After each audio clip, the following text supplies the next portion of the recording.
আজকে রান্না করেছিলাম লোটে ঝুড়ো, সেটাই আপনাদের সঙ্গে শেয়ার করছি। ফার্স্টে আদা রসুন পেঁয়াজ টমেটো পরিমাণ মতো ঝাল দিয়ে ভালো করে একটি পেস্ট করে কড়াইতে গরম তেলে কালো জিরে ফোড়ন দিয়ে সেই পেস্টটি ভালো করে কষিয়ে নিচ্ছি।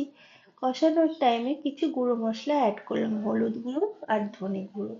তেল ছেড়ে এলে এতে আমি সেদ্ধ করে কাটা ছাড়িয়ে নেওয়া লোটে মাছগুলো দিয়ে দেবো। কাটাটা ছাড়িয়ে নিয়ে এটি না ছাড়ালে মুখে বড্ড পড়ে ভাত দিয়ে খাওয়ার সময়, সেই কারণে কাঁটাটা ছাড়িয়ে নিয়ে ভালো করে নেড়ে চেড়ে শুকিয়ে নিয়েছিলাম। এটা যখন অনেকটা শুকিয়ে আসবে জলটা, এতে স্বাদ অনুযায়ী নুন দিয়ে আরেকটু নাড়াচাড়া করে এতে ধনেপাতা অ্যাড করে ততক্ষণ অবধি শুকোবো যতক্ষণ পর্যন্ত কড়াই থেকে মাছটা ছেড়ে না আসবে।